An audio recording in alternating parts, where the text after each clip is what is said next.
Cette vidéo-ci va voir un système qu'on appelle le plan incliné en mécanique, hein. Voilà, c'est un système mécanique. Donc je vais dessiner un plan incliné, peu importe l'angle.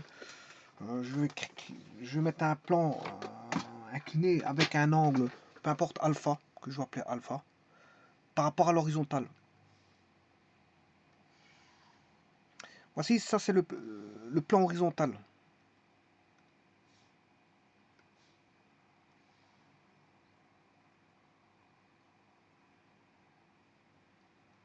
Le plan horizontal. Et je vais mettre une inclinaison comme ceci, bien sûr avec un angle d'inclinaison que je vais appeler alpha. Bon, ça c'est l'angle d'inclinaison. C'est le plan incliné par rapport à l'horizontale. Sur ce, je vais disposer bien sûr d'une masse.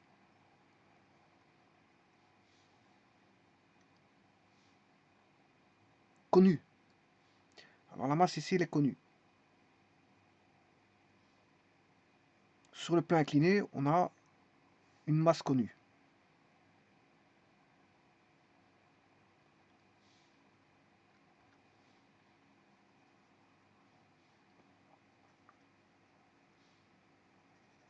Alors on va attacher, ici on va mettre le plan incliné, on va l'arrêter ici.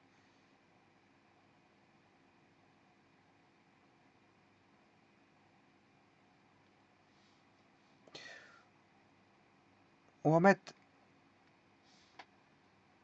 une poulie.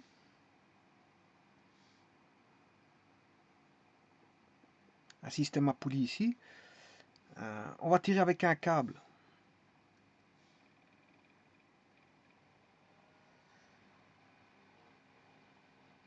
Là, on va tirer avec un câble. Bon, on va essayer de mettre ça, tout ça parallèle au plan, hein. Je vais recommencer ça. Pour simplifier les calculs, bien sûr.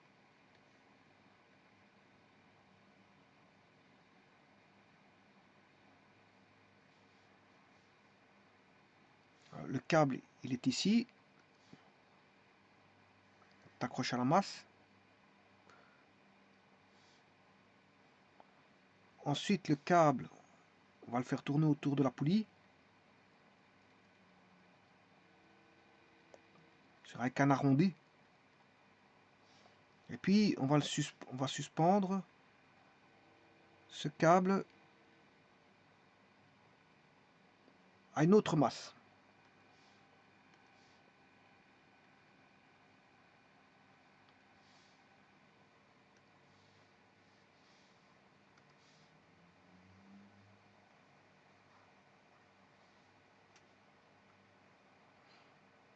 Voilà. Et on demande, qu'est-ce qu'on connaît? On connaît la masse du corps numéro 1, alors que la masse du corps numéro 2 est une inconnue.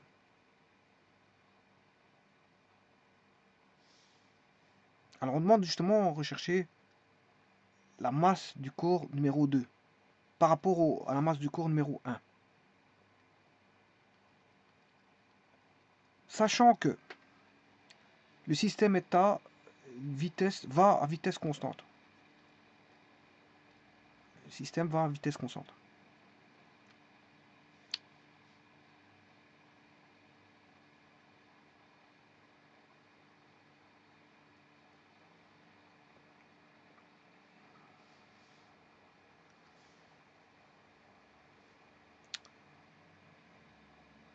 Voilà, le système va à vitesse constante.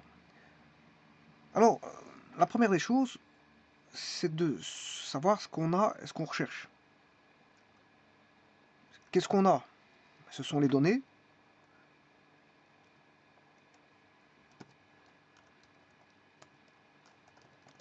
Ben, on connaît la masse M1.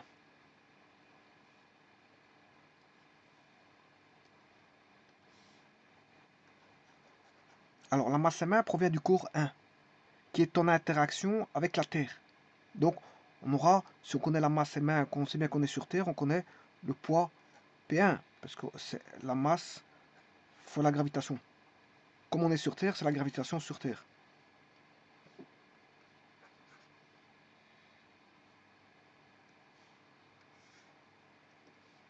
Alors, les inconnus, ben, c'est ce qu'on recherche, c'est la masse M2 du corps 2.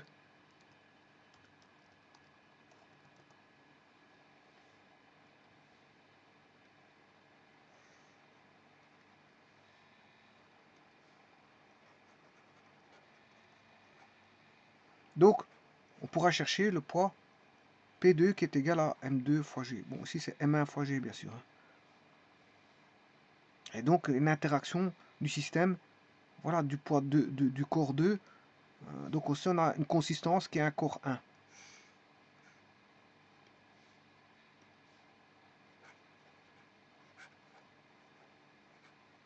Alors que là, on a une consistance qui est un corps 2.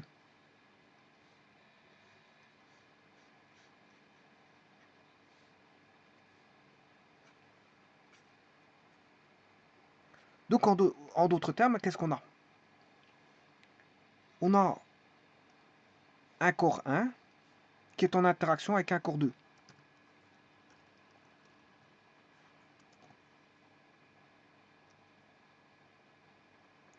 Corps 1 de masse M1. Et on a un corps 2 en interaction avec la masse M1. Mais une interaction, qu'est-ce qui fait l'interaction entre les deux corps? Eh bien, c'est le câble. Et bien sûr, pas que, puisque qu'est-ce qui fait l'interaction entre, bien sûr, on a la poulie. Parce qu'entre le corps M1 et le corps 2, ben, on a une poulie. On a une poulie en jeu.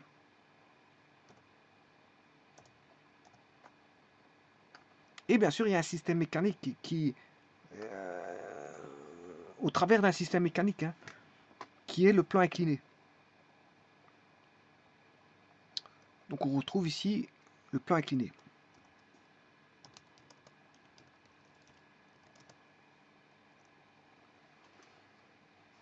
Donc, qu'est-ce qu'on connaît? On connaît la masse du corps, mais on ne connaît pas, voilà, la masse. Enfin, on connaît la masse du corps M1, du corps 1 qui est M1, et on ne connaît pas la masse du corps 2 qui est M2. Donc, le but c'est de rechercher M2. Alors maintenant, quel est le système? Le premier système, c'est le plan incliné. Dans le premier système, il faut voir quelles sont les interactions de force. Alors, qui dit vitesse constante dit somme des forces égale 0.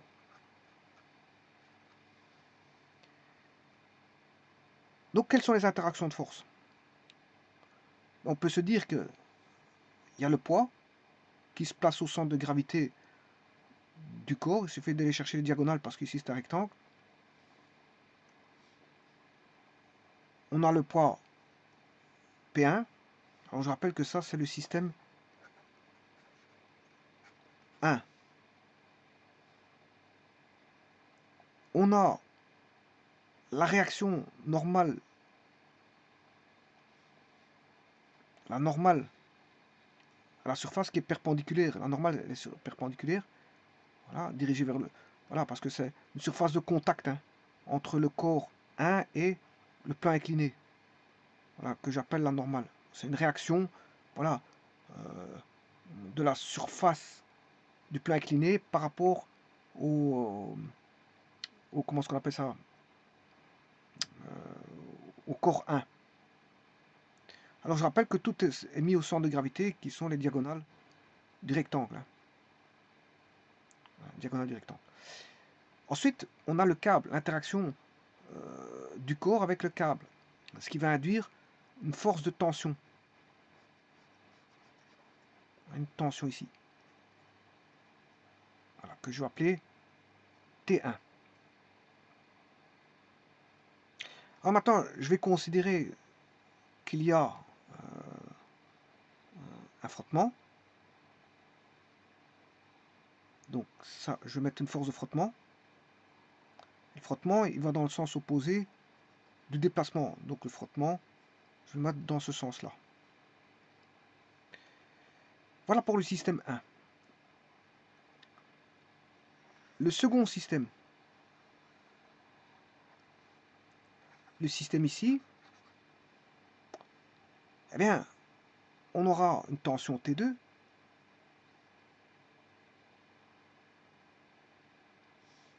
sur le câble. Bon, on a tout d'abord le poids hein, qui se met au centre de gravité du corps. S'applique au centre de gravité du corps. C'est plus pratique de dire il s'applique au centre de gravité du corps que plutôt il se place. Voilà, je ne sais pas combien il fait. Donc, est-ce plus grand, plus petit que P1? Je n'en sais rien parce que, bon, justement, on ne connaît pas. Il faut traiter tout ça pour voir. P2. Et bien sûr, vous avez T2, qui est la tension. Voilà.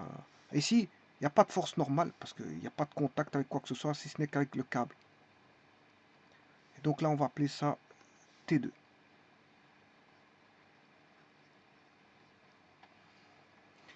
Voilà, ça fait quand même pas mal de force. Hein. Ça fait quand même pas mal de force. Donc, on a le système 1 et le système 2.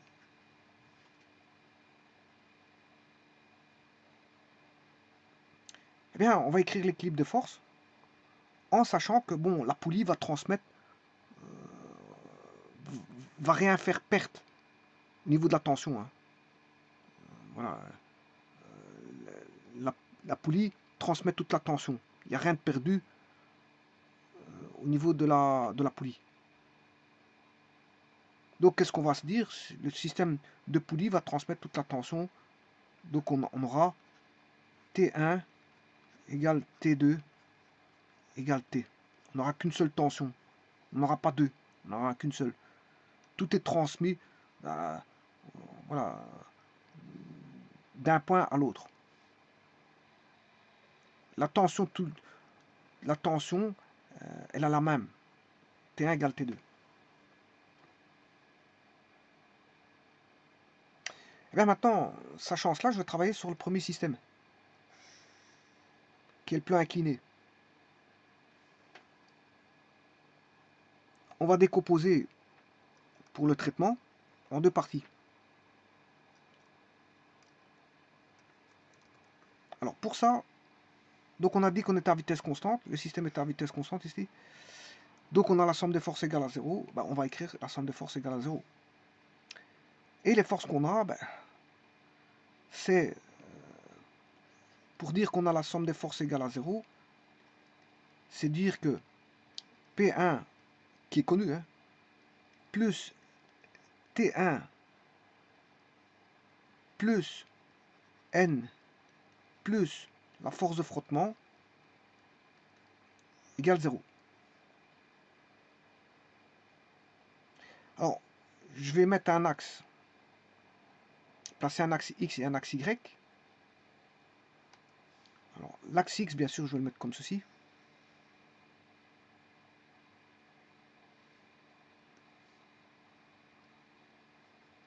Suivant la direction du câble, parallèle au plan incliné. Ça, c'est l'axe X. Et je vais mettre l'axe Y comme ceci. Suivant la normale. Alors, qu'est-ce qu'on peut dire? On peut dire que on aura P1, T1, N et la force de frottement. Comme on est dans un plan XY, on aura P1 de XI, bien sûr, il y a deux vecteurs de base, I et J. P1 de XI plus P1 de YJ. T1 de XI plus T1 de YJ. N1 de XI plus N1 de YJ. Force de frottement 1, N1X plus force de frottement 1YJ. Bien sûr, j'ai oublié mon I ici. J'ai mal écrit, j'ai coincé avec le plus. Je vais refaire ça.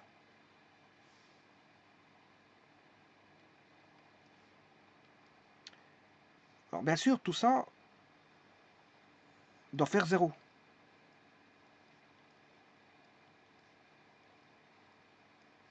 Donc 0, c'est-à-dire on doit avoir 0i plus 0j.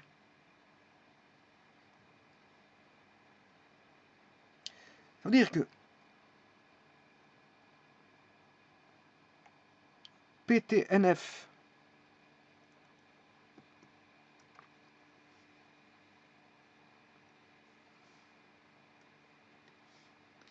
PTN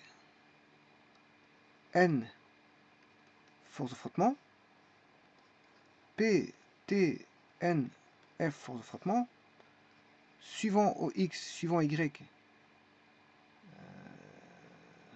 P1 de X, P1 de Y, plus T1 de X, plus T1 de Y, plus N1 de X, plus N1 de Y, plus FF1 de X, plus FF1 de Y égale 0.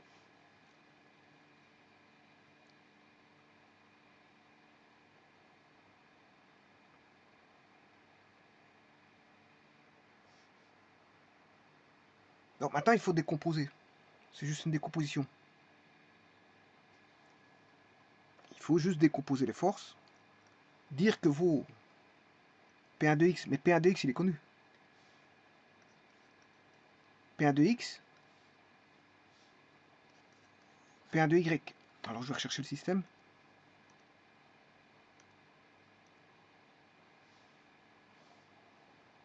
Que voici.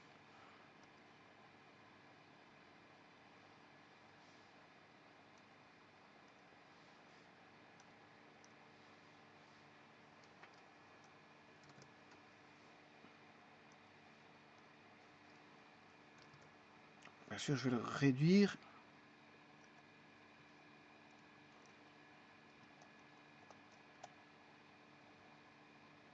Bon, c'est pas la page que je dois réduire, c'est bien sûr le système.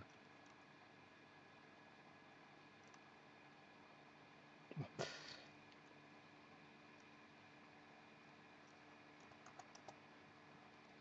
Alors, je rappelle les axes.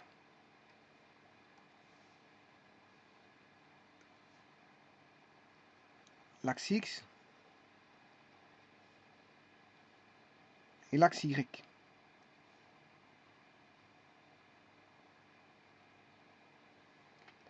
Alors, le poids, il est décomposable suivant X et Y.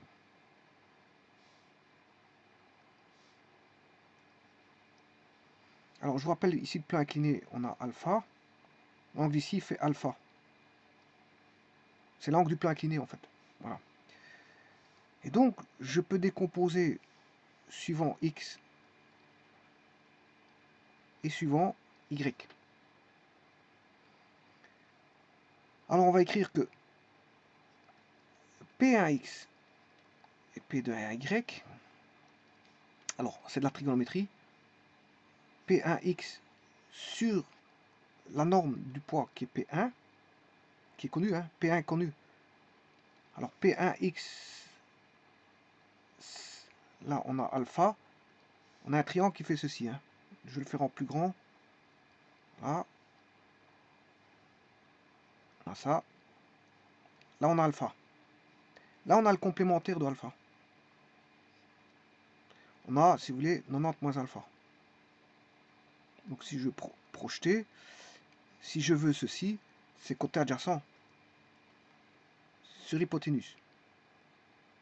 Mais c'est le côté adjacent de l'angle 90 moins alpha. Donc, si vous voulez, c'est cosinus 90 moins alpha. Mais ça, c'est égal au sinus alpha. Puisque il est complémentaire. Donc, pour avoir ceci, la projection, c'est moins P1 sinus alpha. Et donc, vous aurez compris que pour avoir l'autre, là, ici, je peux travailler directement par rapport à alpha. Et là, je peux dire c'est côté adjacent, et ça c'est l'hypoténuse. Donc c'est, comme il est négatif, vers le bas, il est dans le sens contraire de l'axe des Y, alors que lui il est dans le sens contraire de l'axe des X, donc ils sont tous les deux négatifs.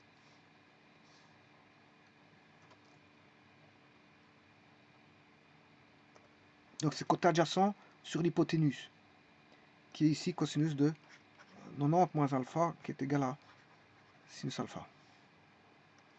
Alors si vous voulez P1 de Y sur P1, ben, ça donne voilà, le cosinus alpha.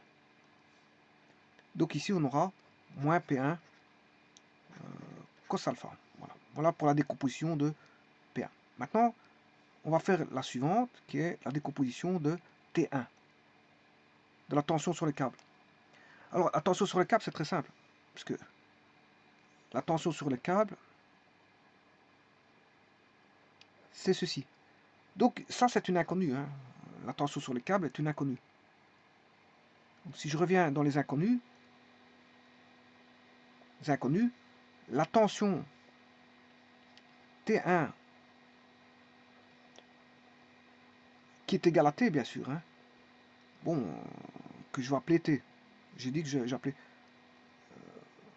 ouais, attention qu'ici, T1 égale T2 égale T, oui, mais on ne connaît pas T. Hein. C'est vrai que ça, je devrais mettre dans les inconnus. Parce qu'on sait bien que T1 égale T2, ça c'est les données. Parce qu'on a un système qui, voilà, qui transmet tout, mais c'est pas une donnée. Donc, quelque part, c'est une inconnue. T est une inconnue. La tension sur le câble. Et comme on sait que, par hypothèse, T1 égale T2 égale T, mais T, bien sûr, c'est une inconnue. Mais la donnée, c'est pour dire que T1 égale T2, tout simplement. C'est une donnée, ça. Hein. Il n'y a pas de perte dans les tensions de câble. C'est pour ça que j'imite dans les données. Mais en vérité, si je considère uniquement T, T c'est une inconnue. Donc la tension sur le câble ici, c'est une inconnue. Et donc T se projette directement sur X. Que vaut T1X? Ça fait T. Que vaut T2Y? Ben, ça fait 0. Il n'y a pas de projection sur l'axe des Y. Alors maintenant, faisons la normale. La normale suivant X, il n'y en a pas. Parce que la normale, elle est là. Et suivant Y, elle vaut N2Y. Elle vaut N.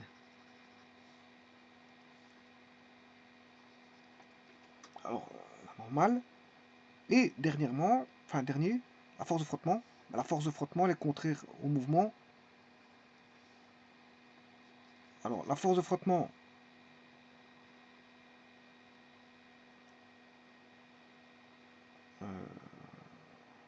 P1. Ici, je ne sais pas pourquoi j'ai marqué T1, T2. Je rectifie ça. C'est tout des 1, 1, 1. C'est tout des 1. Ouais, c'est tout des 1.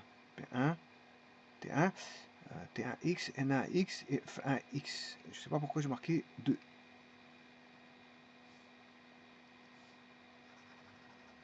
C'est toujours T1. Et là, c'est toujours N1. N1X, N1Y, F1X, F1Y. Alors, suivant X, mais c'est moins la force de frottement qui est donnée, c'est une donnée. Hein. Alors, la force de frottement, c'est une donnée. On donne, en général, la force de frottement, on la donne. Sinon, on demande de la rechercher, mais ici, ici dans mon exemple ici, c'est une donnée. C'est une donnée. Voilà. Et bien sûr, suivant Y, ça vaut 0. Et à partir de ça, je peux faire l'équation suivante. P1x plus T1x plus N1x. Je vais faire cette équation.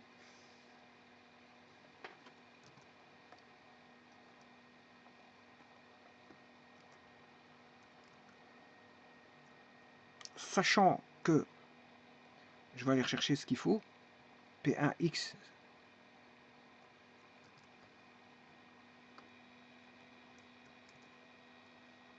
Voilà. Bon, j'ai besoin de quoi? j'ai besoin de P1x.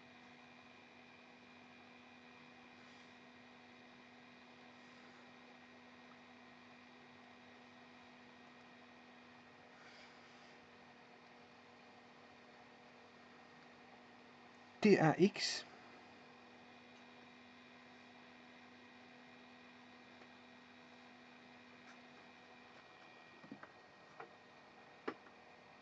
T1x c'était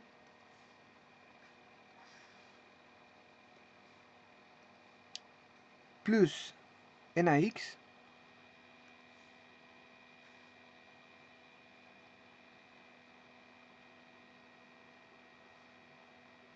qui vaut 0 et F1x qui vaut moins FF.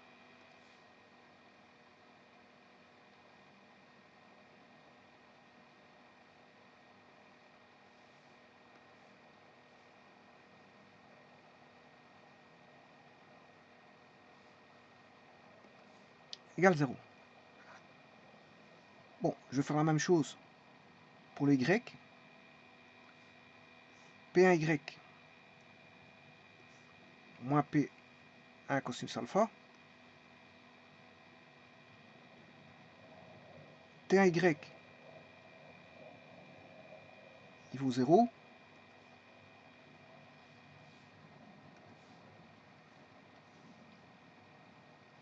La normale suivant Y, elle vaut N. Alors qu'est-ce qui vient simplifier? C'est les zéros. Vous aurez compris que ce qui simplifie, ce sont les zéros. Ça réduit le nombre d'inconnus. Plus 0 égale 0. Et ça, qu'est-ce que c'est? Vous aurez compris que c'est l'équation en Y, en OY. C'est-à-dire c'est celle-là.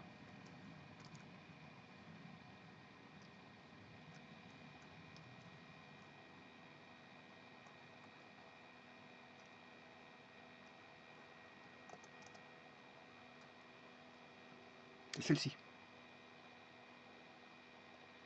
Bon, bien sûr, je n'ai plus besoin des écritures 1 et 2. Ce que j'ai besoin, c'est des écritures en bleu ici, 1 et 2, et plus celle en noir, 1 et 2.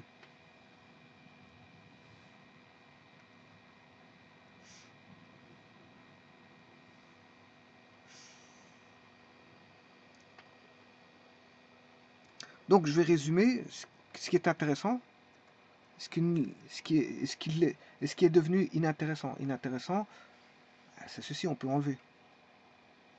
Donc maintenant, je peux travailler directement avec ces deux équations. Alors, je vais les réduire.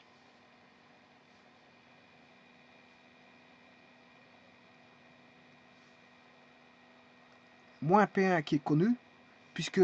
Pourquoi P1 est connu? Ben, c'est parce qu'on connaît la masse M1. M1 fois G, sinus alpha plus la tension. Alors, la force de frottement, la tension, elle n'est pas connue. Voilà, elle n'est pas connue, la tension. Mais on sait la déterminer, hein, par tout ce qu'on connaît ici. Voilà, moins la force de frottement qui est connue, égale 0. Par contre, dans la seconde équation, on peut retrouver la normale. On peut retrouver la normale. Je vous rappelle que c'est M1G cos alpha plus la normale égale 0. Voilà, c'est ça, c'est le système ici qui est très intéressant. Le système d'équation, hein, quand je dis système ici, c'est pas un système mécanique ou électrique ou peu importe, c'est un système ici d'équation. Hein. Parce que c'est vrai qu'il faut faire attention avec le mot système. Il peut s'utiliser dans beaucoup de cas, dans beaucoup de, voilà, de sens. Eh bien, il ne reste plus qu'à résoudre ce système.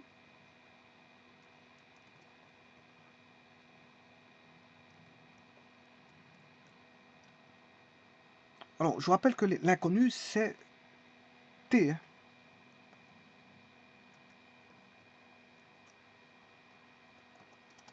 L'inconnu, c'est T.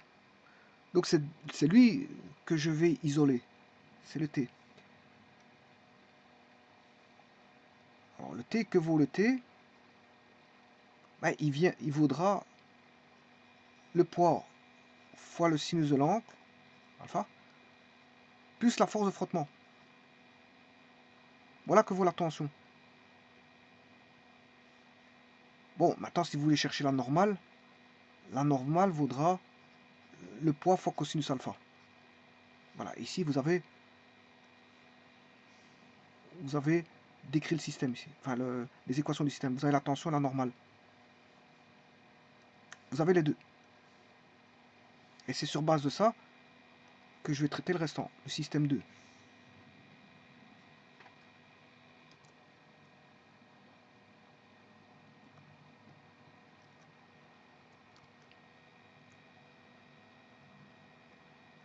Alors, le système 2, il est simple.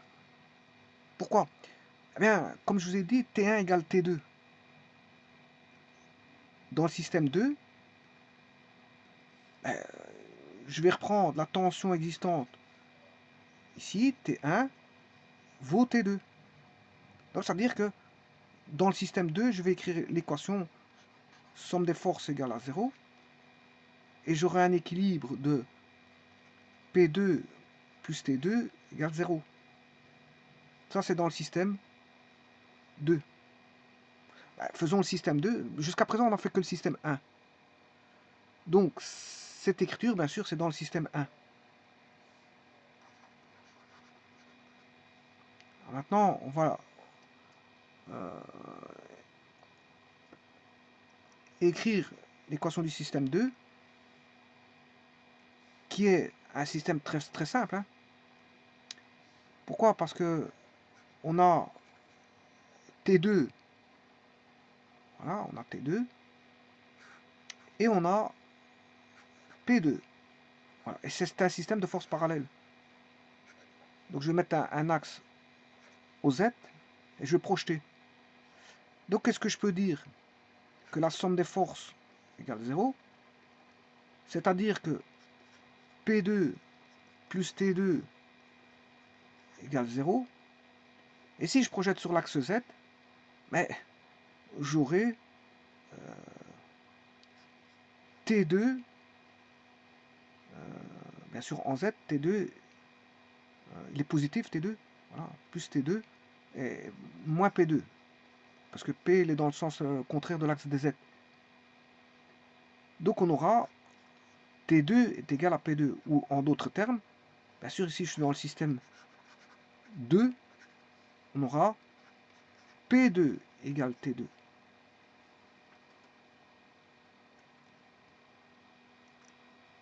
P2 égale T2. Mais, et c'est maintenant que je vais faire la relation P2 égale T2. Alors, P2, c'est M fois G, enfin, plutôt la masse 2 fois G, est égal à T2. Et c'est là que je fais la relation. Je vais écrire l'équilibre du système, système 1 et système 2 qui sont en équilibre. Voilà, et qu'est-ce qui va venir intervenir? C'est la tension T. Mais la tension T, on la connaît. Parce que T, c'est M1 G sinus alpha plus FF.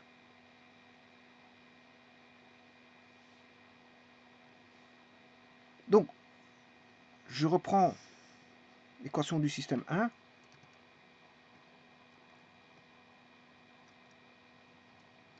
Je vais réduire parce que c'est un peu trop grand.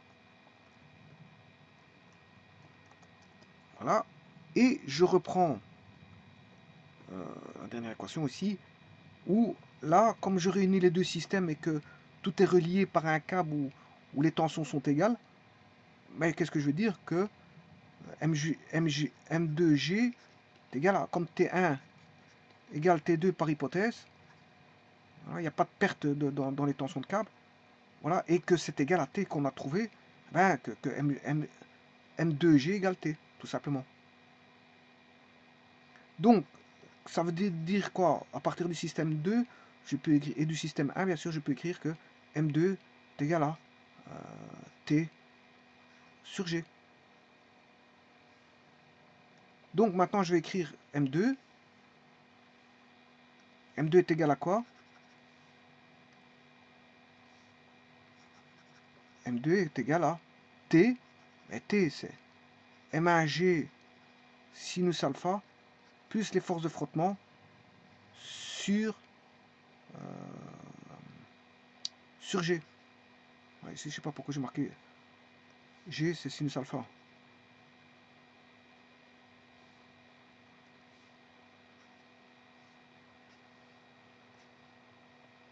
Voilà.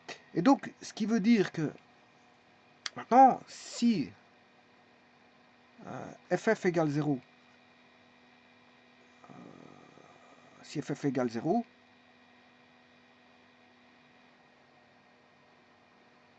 la masse M2 est plus petite. S'il n'y a pas de frottement, la masse M2 est plus petite pour avoir l'équilibre. Mais si on a une force de frottement, la masse M2 est plus grande que s'il n'y avait pas de frottement. Pour avoir l'équilibre, bien sûr. Hein.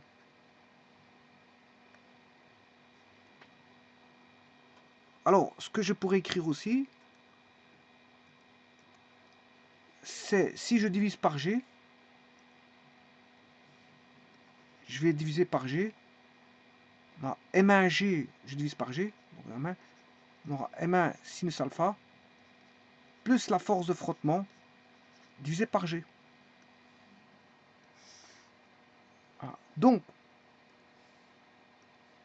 de quoi dépend la masse M2? Ben, elle va dépendre. M2 va dépendre de 4 paramètres. Bien sûr de G, hein, ça c'est normal, elle va dépendre de G. Mais M2 est fonction de la masse M1. Bon, G c'est une constante ici, bon, c'est pas un problème. Voilà, G ce sera toujours G, voilà. Il va dépendre de l'angle alpha, du plan incliné, et il va dépendre des forces de frottement. Donc, de quoi va dépendre la masse M2 soutenue par la poulie qui est en contact avec la masse, le corps 1, dans le système 1 qui est un plan incliné, mais il va dépendre, vous aurez compris qu'il va dépendre du plan incliné, hein, de l'angle du plan incliné. Ah, il va dépendre de l'angle du plan incliné. Il va dépendre de l'angle du plan incliné. Mais il va dépendre de la masse M1, de la masse M1 et des forces de frottement. Parce que la tension du fil, du câble, je m'excuse, du câble, n'est dépendant que des forces de frottement, du poids de la masse suspendue dans le plan incliné, enfin qui est sur le plan incliné, et de l'inclinaison du plan incliné. Donc la tension ne dépend que de ça. Alors, plus le poids va augmenter, plus la tension sur le câble va augmenter. Plus le poids augmente, plus la tension augmente. Et plus les forces de frottement augmentent, et plus la tension augmente. Donc la tension va dépendre des forces de frottement. Si elles sont petites, mais il y a moins de tension. Et s'il y a un câble à tirer qui est moins massique, ben, vous aurez compris que c'est tout à fait normal, là, tout ça. Tout ça, c'est tout à fait normal. Pourquoi il dépend de M1? Parce que, parce que M2 dépend tout simplement de la tension. C'est une fonction, voilà, de la tension. M2 est une fonction de la tension sur le câble. Pour avoir l'équilibre, M2 dépend de la tension sur le câble. Or, la tension sur le câble dépend du corps 1, de sa masse, dépend du système précédent. Le corps est incliné, et plus il est incliné, plus fortement est incliné. Plus on a une inclinaison, plus la tension est importante. Voilà. Si vous inclinez encore plus fort, la tension sera plus grande au niveau de la tension. Si vous inclinez encore plus fort, mais la tension sera encore d'autant plus grande. Voilà, ça c'est une chose.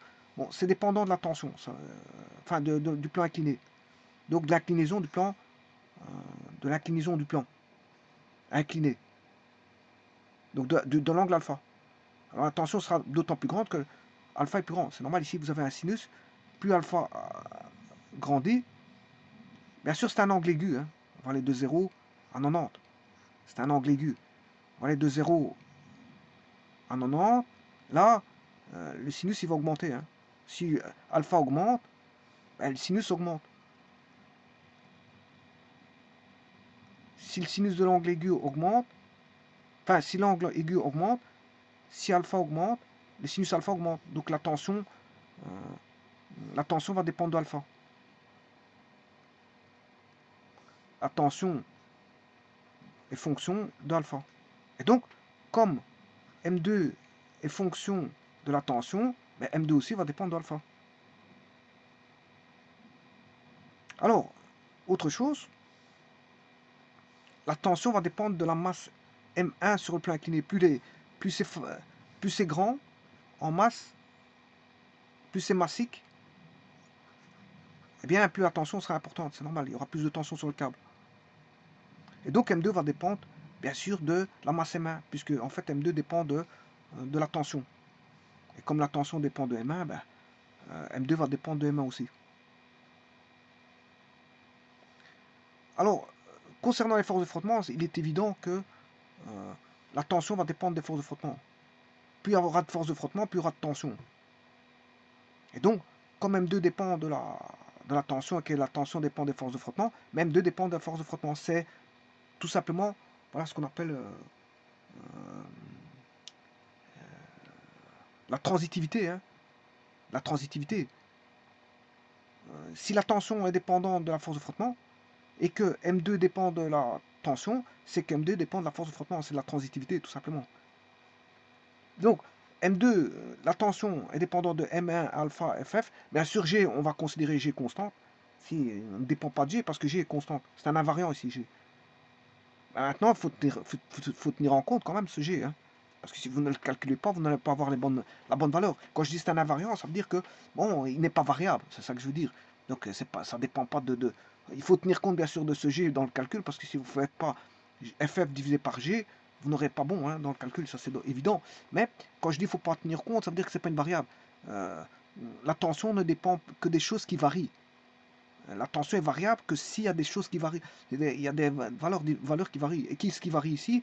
Ben, ça dépend. Si on met une masse plus grande ou plus petite au niveau du corps 1, si on élève ou on diminue l'angle d'inclinaison du plan incliné, ou si les forces de frottement au niveau des surfaces, si la surface est rugueuse ou lisse au niveau du plan incliné.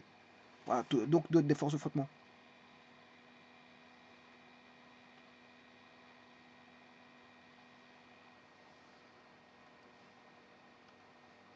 Bon, et maintenant, vous avez bien vu que la normale ici, bon, on ne la cherche pas. Hein, bon, elle n'interfère pas ici dans le calcul, hein, la normale.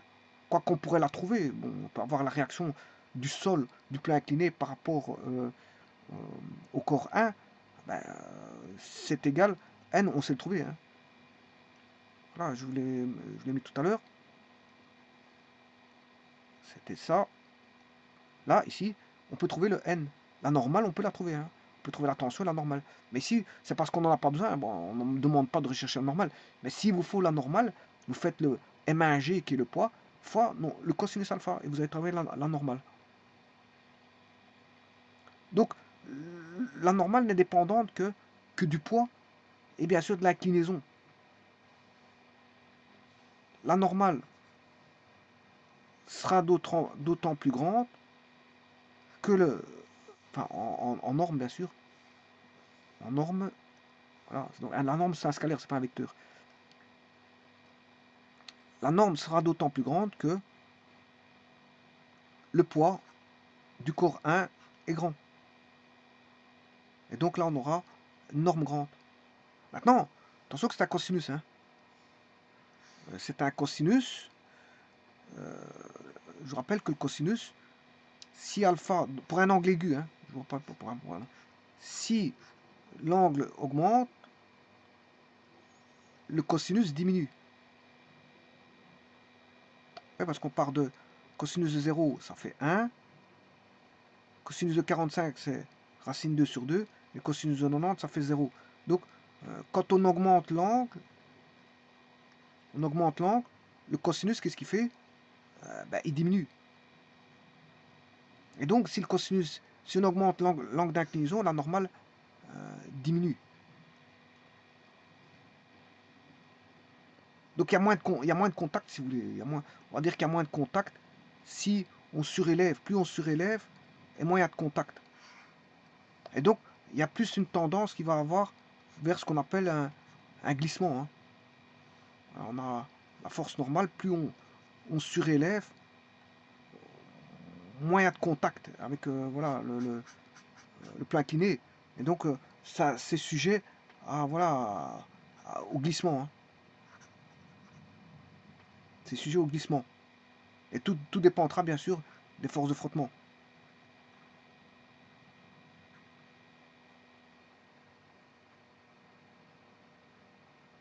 Et donc, si vous voyez que plus le poids augmente et plus la normale augmente, mais si vous surélevez, ben, bon là à ce moment-là, la normale diminue. Diminue si vous surélevez le plan incliné pour un même poids donné.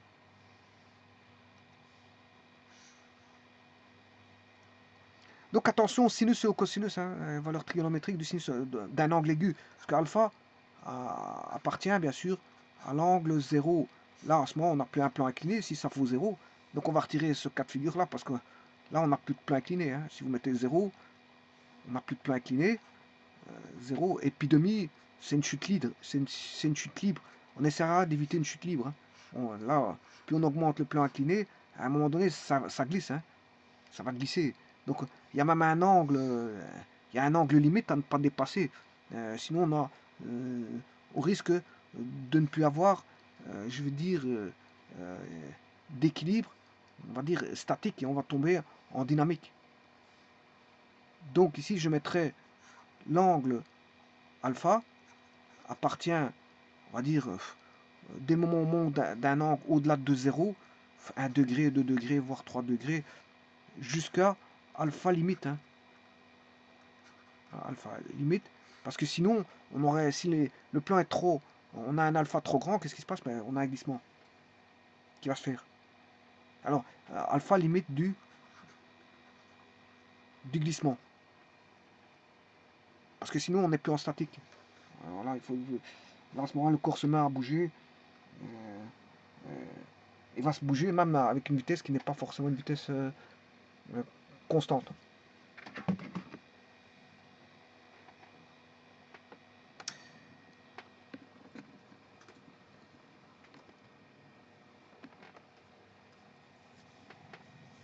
Et donc on peut trouver la tension sur le câble assez facilement grâce à cette formule, mais on peut trouver la normale. Bon, mais c'est pas ce qui était demandé ici.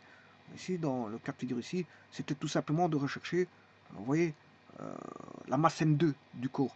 C'est pour ça que je ne m'intéressais pas à la normale, mais j'aurais pu trouver la normale. Donc le M2 dépendra de M1, du sinus de l'angle alpha, voilà, et de la force de frottement. Donc, vous aurez compris qu'on peut trouver M2 par, simplement en se posant les bonnes questions. Hein. Voilà, M1, sinus alpha, alpha, s'il augmente, mais c'est normal que la tension va augmenter. Donc, ça dépendra du sinus de l'angle alpha. Parce que si j'avais mis un cosinus à ce moment-là, ça voudrait dire que la tension diminue alors que le plan incliné augmente, ce qui est faux. Voilà, ce qui est faux. Voilà, donc en fait, on pourrait se dire, bon, c'est un sinus. C'est un sinus. Pourquoi? Parce que quand l'angle augmente, ben, le sinus de l'alpha augmente et donc la tension augmente. Maintenant, on comprend que ça dépendra de la masse M1, plus le corps est massique, et plus on comprend que là, à ce moment, on aura une plus grande tension, et les forces de frottement concourent bien sûr à avoir une tension plus grande. Hein. Plus vous avez des forces de frottement, et plus les tensions seront très importantes, plus importantes. Et bien sûr, la gravitation qui intervient, parce que ici, bon, c'est une équation qui se fait en fonction de force, et donc en fonction du poids. Et donc ici, s'il y a le poids qui intervient, ben, il faut tout diviser, pour avoir la masse, il faut tout diviser par G. Et donc, le premier, comme il y a le premier terme, il y a M1G, je divise par G, mais il restera M1 sinus alpha. Par contre, l'autre, la force de frottement, il faut que je divise par G. Et donc, bien sûr, c'est la force de M2 va dépendre pas de G purement, mais enfin, M2 va dépendre, la tension va pas dépendre d'une force de frottement purement, mais d'une force de frottement divisée par une gravitation. Voilà, c'est un coefficient, on va dire, de frottement. Si on va dire un. Enfin, je peux pas parler comme ça, mais enfin, bref. Parce que coefficient de frottement, ça veut dire quelque chose de très précis. Mais ici, quand je dis coefficient, c'est un K. C'est une valeur K. C'est ça que je veux dire. C'est une valeur K. Le frottement, la force de frottement sur G donne une valeur K qui pourrait, voilà, donner, voilà, la fraction de frottement, le rapport de frottement qu'on aurait, FF sur, voilà, FF sur G, le rapport de frottement. Parce qu'on n'a pas une force de frottement pure ici pour trouver M2, hein. C'est pas FF qu'on calcule, hein. On n'a pas FF, c'est FF sur G. Donc, je pourrais dire que c'est, je pourrais écrire que c'est M2. Bon, je vais écrire, et puis c'est la dernière chose que j'ai écrit.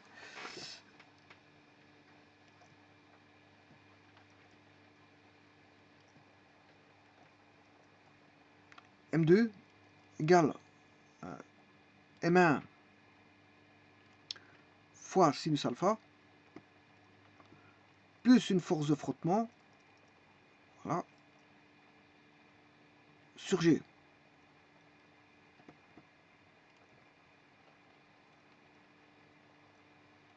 Alors, je pourrais définir, bien sûr, je pourrais réécrire que M2, c'est égal à M1 fois... Alors ça, c'est le paramètre du corps M1, du corps 1, et ça, c'est le paramètre, voilà, du plan incliné. Et le force de frottement, je pourrais parler d'un K-frottement. K-frottement, c'est un coefficient qui serait le rapport de force de frottement sur G. Je dirais que force de frottement sur G serait un K-frottement. Donc si je connais les forces de frottement, je peux trouver le KF, qui serait force de frottement sur G, j'aurai le KF. Et donc là, ce sera un paramètre qui dépendrait des forces de frottement. Et donc là, on a un paramètre qui dépend des forces de frottement, un paramètre qui dépend du plan incliné, qui est sinus alpha, l'inclinaison avec alpha, et bien sûr, un paramètre qui dépend de la masse du corps. Et donc, grâce à ça, je peux trouver la masse à l'équilibre M2, qui est la masse à l'équilibre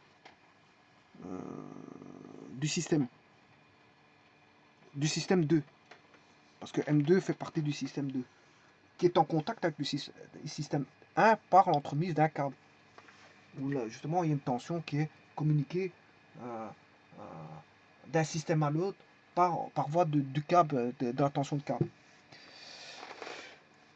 Au travers d'une poulie qui déforme rien du tout, hein, qui ne fait pas de déformation, qui ne crée pas de frottement, qui voilà, transmet toute la tension. Voilà, transmet toute la tension.